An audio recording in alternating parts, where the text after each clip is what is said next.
In a time long ago, there lived in the kingdom of Gallowmere a sorcerer named Zerok. This arrogant, pitiless man hated his fellow citizens for their simple and peaceful ways. So he raised an army of demons and set out to take the realm for his own. The king's champion, Sir Daniel Fortescue, led the militia in the battle against this unholy horde. Songs are still sung of how he spearheaded the charge deep into the accursed multitude, how demons fell before him like wheat before the scythe, and how at last, though mortally wounded, he destroyed the sorcerer utterly. Fortescue went down in history that day as the hero of Gallowmere, and a time of peace began, which was to last for 100 years. And then the sorcerer returned.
Hey guys, welcome to the MediEvil demo.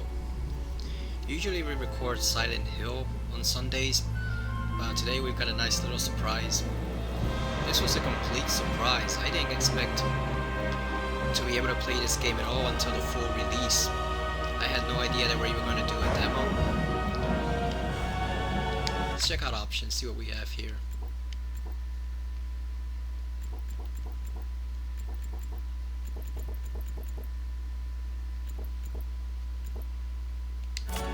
Yeah, I thought we were gonna have to wait until next month and the full release to be able to play the game, so this was a nice little surprise they dropped on us. So let's sit on down and check out what all Fortescue has to offer.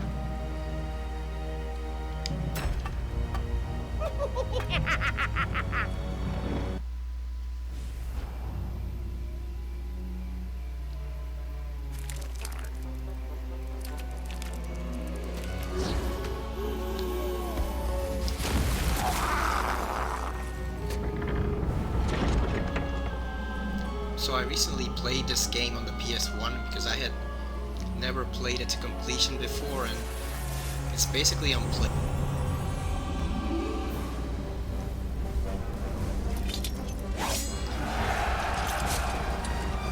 Yeah, certain PS1 games have aged pretty well. Metal Gear Solid, Crash Bandicoot, stuff like that. But this one has not.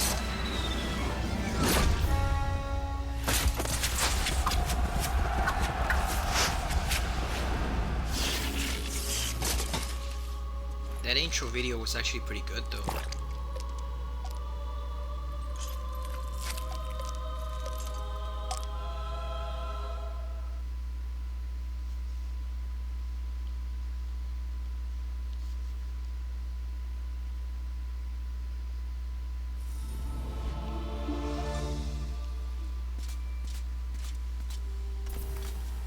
It has risen again.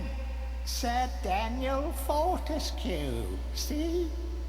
The hero of Gallowmere who fell at the first charge. The fog of war and the shrouds of time conspire to turn the arrow fodder into the saviour of the day. But we knows better.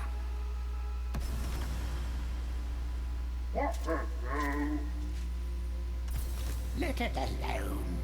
Fate has given it a second chance. A chance to forget the ignoble truth. A chance to defeat Zarok and live up to the legend. We hopes it does well.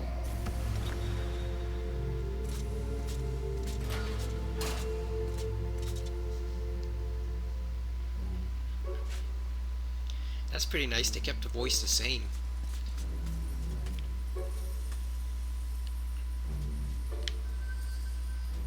Let's get our helmet here.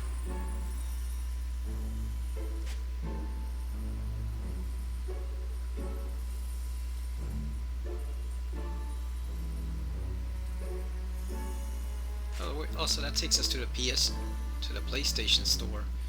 So I guess we don't need a helmet right now because I don't want.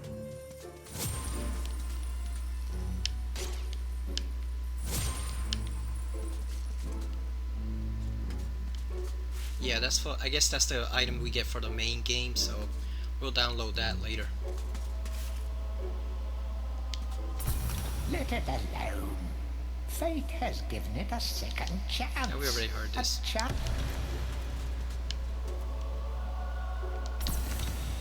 It has ripped.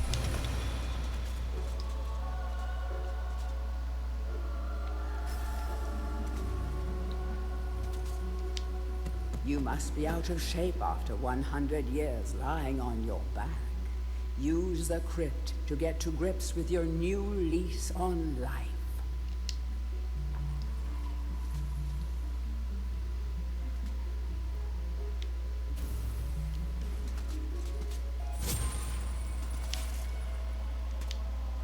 Any treasure that you find will be added to your coin total.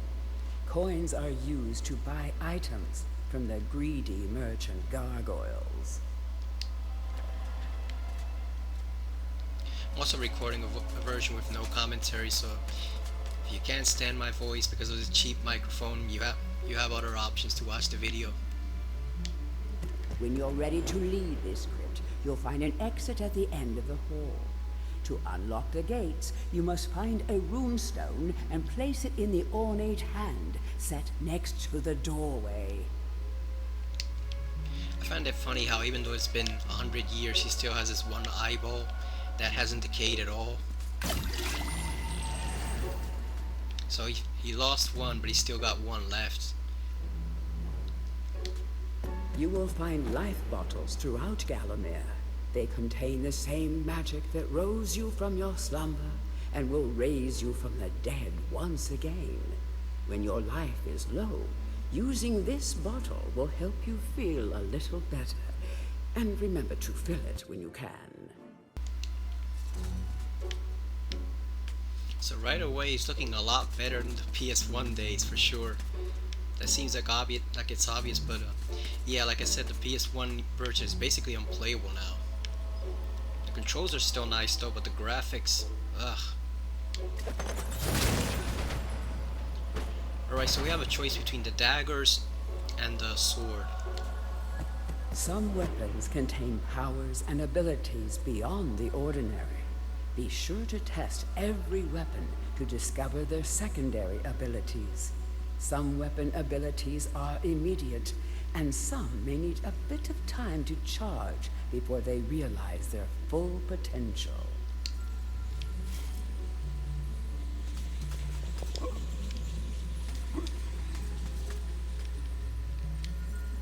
During your travels through Gallowmere, you will collect many items.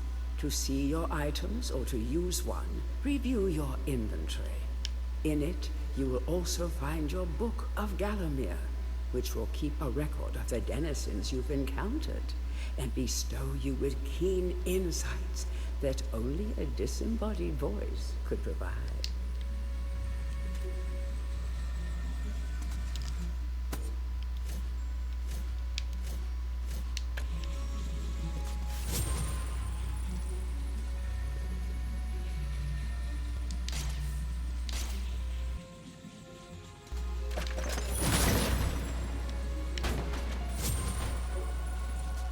Right, so we got our shield. So we're actually going to stick with the sword for now, because I remember the daggers, they're very useful, but they also have a limit, so you can basically just throw them at the enemies, and then after you run out, you pretty much, if you don't have your sword, you pretty much have to use the bone in your arm to fight off the enemies. So we're going to stick with the sword for now. Yeah, we got 100 daggers, but I prefer the sword. You also get I know you also get a bow later on. A long range bow, I think. Ah, damn, we missed one book. I have to go back.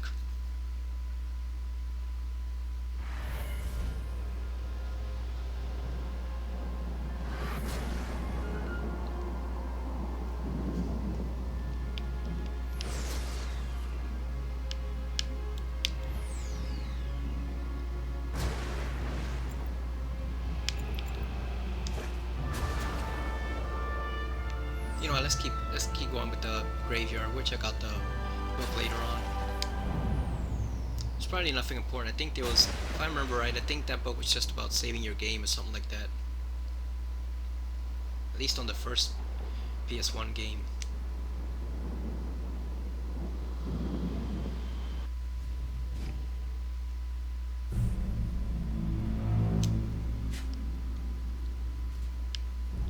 Those trees look like the ones in Mortal Kombat, you know, the living forest.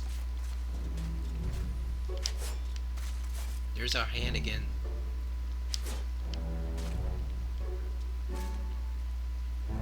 So what is that hand, by the way? I know it's also in the PS1 version.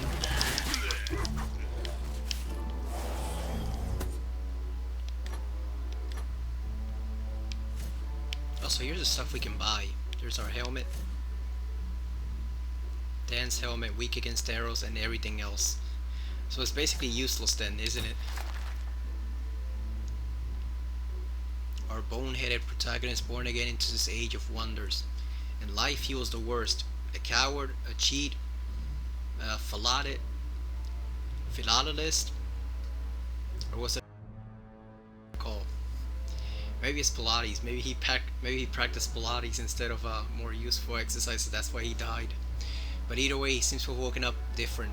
Perhaps he can redeem himself. Zarok should be more careful where he aims his dark magic. Morton the Earthworm. Morton was so happy when Dan died. Sure, he initially had a lot of housework to do, but now he's got the place to himself just how he likes it. Of course, Dan coming back to life was a bit of a shock, but Morton will do anything he can to keep his homebody safe and get him back to the earthy darkness as quick as possible. What about the gargoyles? Let's see. Can you imagine how boring it would be to be a sentient being, wise even, and be stuck permanently to a brick wall? No wonder these guys are grumpy. They pass time by eavesdropping, gossiping, and bad-mouthing any bizarre-looking adventures that might pass by. So they're basically assholes. They're basically assholes stuck to a wall. There's your arm. You can actually use that when you're short on weapons. If you don't want to use a sword, or you only have the daggers, you can actually use the arm. It's kind of he actually just throws it at the enemies, so it's got some range, but it's not really that useful of a weapon. I think it barely does any damage. Welcome back to your beloved Gallowmere. The stinking dead have risen up to dance with the lifeless living, and they want to do it over your dead body.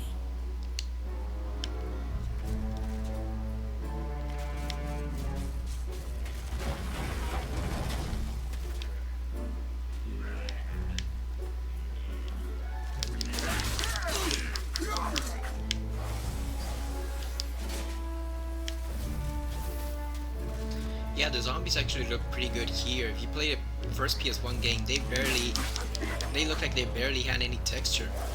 Like they were just green blobs with arms and legs wandering that around. That small light following you around is a wisp. The heroes of the Hall are not supposed to intervene in mortal affairs, but when they heard that Sir Daniel Fortescue had a shot at redemption, well, they decided to give you a hand with your depth perception. He will circle enemies, helping you direct your ranged attacks, but he'll also let you know what things might merit a closer look.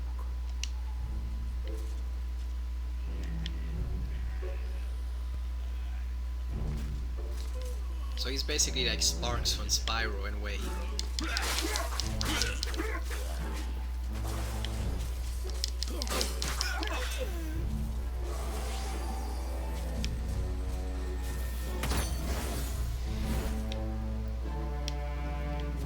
What do the runes do? I forget what those do. Like I said, I haven't played the first game to completion. I think so far I'm in the 3rd stage. Because like I said, it's pretty rough. Like the game is still fine, but the graphics are absolutely hideous. I do remember that green pit over there though. That's where you get your health back. So if you see his runs out, I think as long as we're close in the area, we can actually use it as many times as we want. Don't let zombies get you down. Tend those wounds by stepping into this fountain of rejuvenation. Now, one thing I'm wondering about is this the second remake technically of MediEvil? Because I remember there was one on the PS2 way back. I think it was something like MediEvil Reborn or something like that. And I think that was also a remake, wasn't it?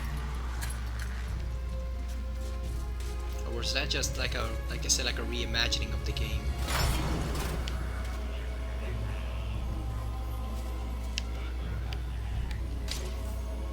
Yeah, so now we can use our ranged weapons.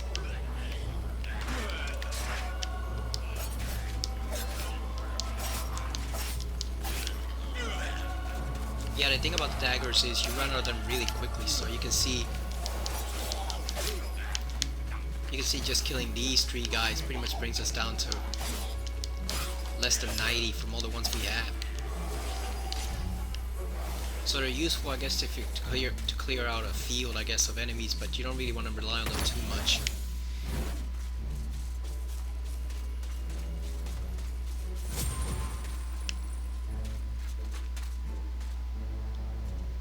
that hand actually does.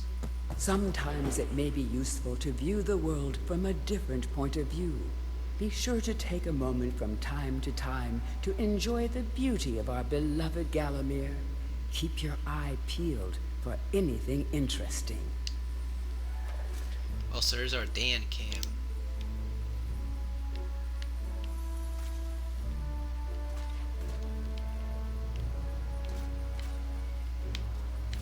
This game's pretty cool now that I see it in full HD glorious graphics. It kind of looks like it has that what is it, Nightmare Before Christmas feel to it. The Tim Burton movie.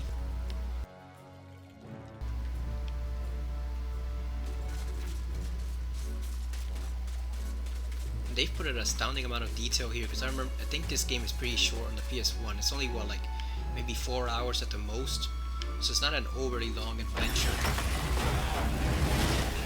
Damn, that's a whole lot of zombies. Yeah, let's switch to our... That's where ranged weapons are useful.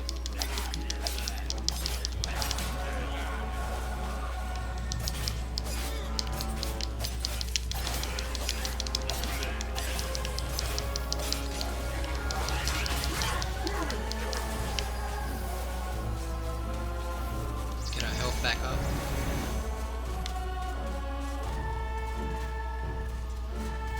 Yeah, what does the hand do? I should probably play more of the PS1 game just to see what those hands are up to. Remember, nothing remains hidden under the gaze of an angel.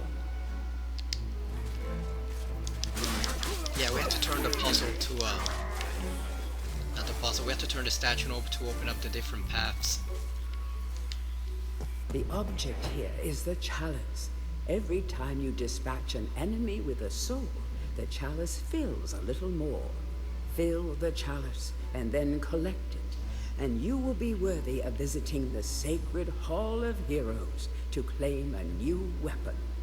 There is a chalice to be found in every region of Gallowmere. They are all hidden or well guarded. Only a true hero will collect the full set. So not all of the enemies have souls. Killing most of the ones that do will fill the chalice, allowing you to collect it.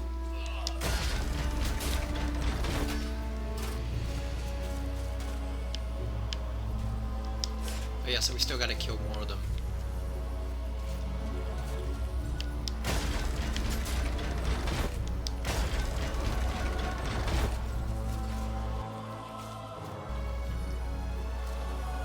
So this actually gave me a bit of trouble when I was playing the PS1 version because it had been so long since I played that game that I didn't realize you actually had to hit the damn thing in order to move it. I thought it was supposed to move on its own, or you're supposed to press some other button. I didn't realize you just had to hit the damn statue to get it to move. I was wondering why aren't the other paths opening?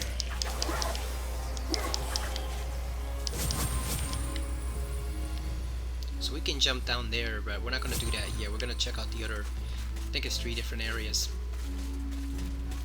That's important right there, the chalice. You have to collect that because that's the way you get the good ending. I mean, no spoilers here, but no real spoilers, but basically if you don't, you get the bad ending, which is just after the game he pretty much dies again. That's it. So in order to do that, in order to get the good ending, you actually have to collect the chalice. It's not important for the demo obviously, but you want to collect it for the main game.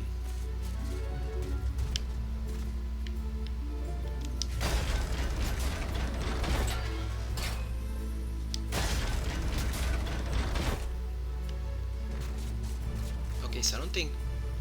Yeah, I think we have to go over here to actually get those treasure chests. I don't think we can get them from the ground. The living world lies beyond these skull gates. The master of the hilltop mausoleum, the stained glass demon, has possession of the skull key. That sounds like a boss. I wonder if they'll let you fight him in the demo or not, or if the demo just ends once you finish this level. Oh yeah, we already got the got all the souls we need for the chalice, so now we can go get that.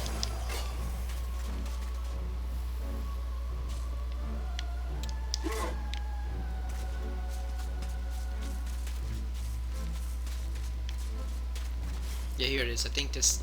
No, wait. I was trying to see if this led me back to where the treasure chests are.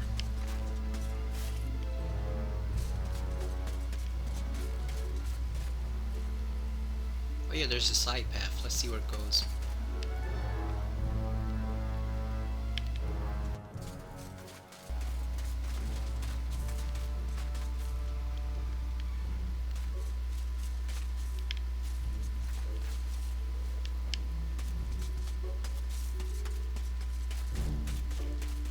Yeah, let's go get our chalice now.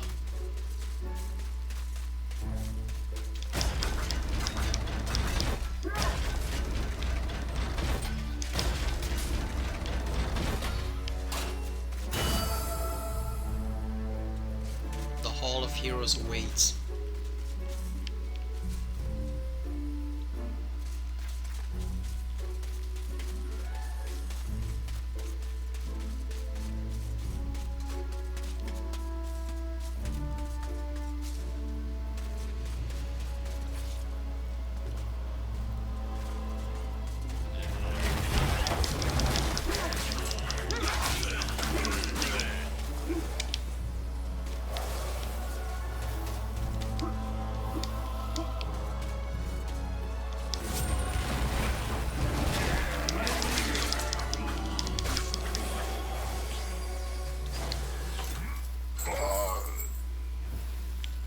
Yeah, so this is where we can buy some more supplies, but I think we're gonna stick with just the 70 daggers for now because we don't really need all that many. We got a new entry. What does it say? Merchant gargoyles. Even in medieval times, there were vending machines designed to part a foolish hero from his gold. Clever customers may qualify for a discount. Just don't ask the merchant how he acquires his wares.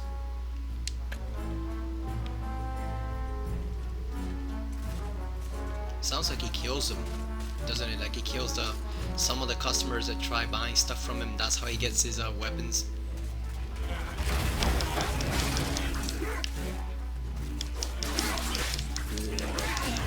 Seeing those hands wander around actually reminds me that there's a new Addams Family movie coming out after all this time. Unfortunately, it's not live action, which is what a lot of people actually wanted. So, are you gonna see that or not? That animated Addams Family. Yeah, I didn't know we could break the tombstones.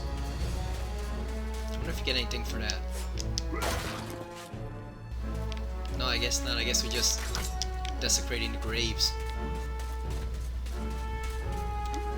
Yeah, I'm not a big fan of animated movies in general, unless it's stuff like the DC animated movies or the Incredibles, Pixar stuff, obviously. But I don't know if I'm sold on an actual Addams Family animated movie. Like, I probably would have wanted to see it live action instead. Because I remember the last one they did was way back in, what was it, 1990 or something? With Raul Julia, who did the Feel old... free to have a paddle in the shallow water, but don't be tempted to go for a swim. Buoyancy can be a problem for those of a dead disposition.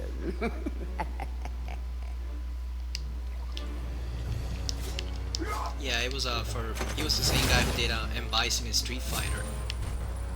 I think it was what, his second to last movie before he died. So I know a lot of people really wanted to see a live action reboot of the Addams Family, not an animated one, but I guess the voices are okay, might still work out fine. I'm just not really sold on it right now. I know it's coming out in theaters in like a few days or so. Tread softly.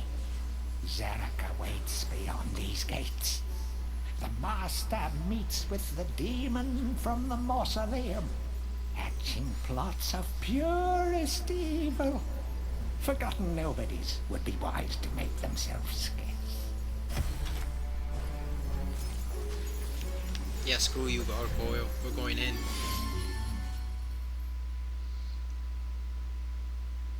Oh, that's it already? I thought it was 2 levels. Well, yeah. I guess the crypt and the graveyard count as separate levels. Then gives us a nice thing to pre-order there. But I'm not gonna pre-order from the PS on the PSN store. Probably gonna do it from Best Buy. Just points. In a time long. And maybe get a discount on it if I have some of those certificates. So, alright, so that was a MediEvil demo. A lot shorter than I expected. Like I said, when I heard they mentioned 2 levels, I thought they meant 2 actual levels, not the crypt and the graveyard. Because really,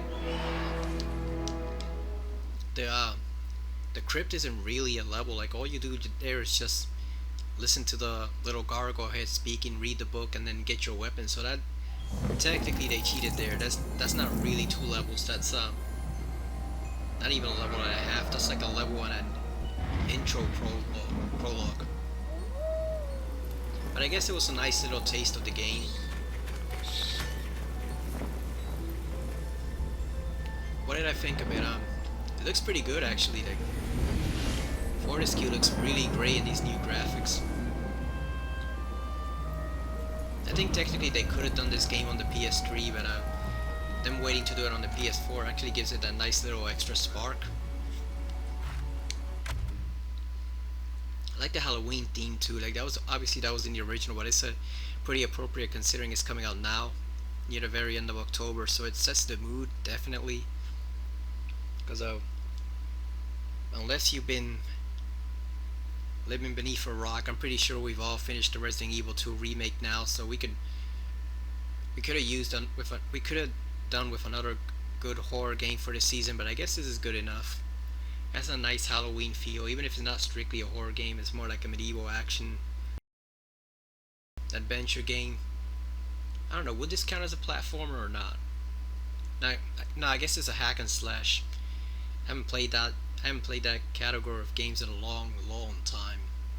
Like later, I think the last hack and slash I ever played was actually, I think, Baldur's Gate 2, which is way back, or like that was way back around like maybe 10 years or so. So that's a long ass time. Yeah, it looks great. Graphics look pretty decent. The controls are still pretty good. Like I said, the PS1 game still has pretty good controls. It's the graphical settings that let you down. Like it's really tough to get through that game now because it looks so primitive. I'm sure back then it looked wonderful when they first introduced it, but yeah, it's been, what was it like? That was like 97, right? So it's been 20 years. God damn. Where the hell has the time flown by? I can't believe it's been 20 years since that last game, but yeah, it actually looks pretty great. I like that they kept the voices the same, because that was one of my concerns. Like I only watched the trailer once, but I was afraid that even then they were gonna start messing around with the voices, and giving them like a slightly different flair, which sometimes works in remakes, but other times it doesn't. Other times you just miss the original voices, like in the Spyro remakes. Like those are pretty great games overall, but yeah, some of the voices kind of rub me the wrong way. Hunter's in particular, like, God, I hate Hunter's voice. I don't like it. I can't stand it. He sounds too much like a beach bum from California who should be on a surfboard instead of the Hunter we know and love from the original game. So that can be pretty dicey there if they mess around with the voices. But no, these ones here actually sound pretty good. Fortescue looks good. Like, there's not much more I can say, right? Because like it's only just a short taste of the game. Like I said, I was expecting to play through the second level when I heard it was a 2-level demo, and no, it's just the intro and then the graveyard. And I guess the intro technically counts as a level, though it's really not. Like you spend all of what, barely 5 minutes. So yeah, that was a little way to cheat the gamers there. Like they could have given us that second level, or at least just given us half of it, like get to a point where it goes to black and it says thank you for playing. But I will say this though, before I go, I will say this: I am glad this was not a timed demo in the sense of Resident Evil 2, where you basically only got to play it once and then the game shut it down on you, and then you had to wait until the full game. Like that thing sucked. It was it was a pretty nice, decent demo for sure. But the actual length and the fact that they didn't let you play it all the way to the end, that you literally had only half an hour left, and then you couldn't play it again unless you reinstalled it. That sucked like hell. Because on top, because you know, I mean, most people were actually, when they get in, they're checking out the graphics, they're checking out all the different little corners of the police station, so they're not even going to get halfway through before the half hour mark is done. And plus, most of them stop to listen to Marvin anyway, so yeah, you just waste half of the time you actually have playing, you wasted just getting through like the first two rooms in that demo. So that thing sucked. I don't like it. I don't like that concept. Not a fan of those timed demos, but this one's actually pretty good because you can replay it over and over again, and it's just limited in the sense you only got until October 7th to download it. So yeah, if you haven't downloaded it yet, make sure to do so in the next few days, because you don't have forever. You only pretty much got until the 7th and then it's gone, which makes sense since the game's being released on the 25th. But yeah, it's still, I kind of wish they leave it there permanently, just to give players who haven't tried this game before a little taste of what the game is like. You know, those demos, one of the things I miss from their earlier PS1 and PS2 days is getting, you know, pretty substantial length demos of games. Because sometimes you just want to try out a game without sometimes you just want to try out a game without buying it or having to rent it from like GameFly or Redbox or something like that, and demos were pretty useful for that. We don't really see them too much anymore, at least for some games. I know a couple of them still get some demos. I think Capcom does demos for a lot of their games, but not many other companies do, and I kind of miss that. So overall, pretty good experience, pretty as far as the demo wise. So it's pretty good graphics, the voices are fine, Fortescue looks pretty good, combat's still the same, it hasn't really improved. They just, I guess maybe they refined it just a little. He controls slightly easier than he does in the PS1 version, but overall, yeah, it looks great, and I'm looking forward to playing it. I'm definitely going to pre-order it. Like I said, I'll probably get it from Best Buy just to get the reward points, or maybe even get a discount on it if I use one of their certificates. But yeah, I'm definitely playing this on day one, because one, we've got nothing else to play that's Halloween themed. You know, I pretty much finished all the Resident Evils except for right now I'm replaying 7, so I pretty much finished all of them except for Revelations 2, which I'll be playing soon. But yeah, this is perfect. This is definitely perfect for the Halloween season. So thank you for watching, and I'll see you again next time. Probably not on MediEvil, probably on Resident Evil 2 Revelations, if I decide to record that. And yeah, we'll definitely be playing this game when it comes out on the 25th. So see you later.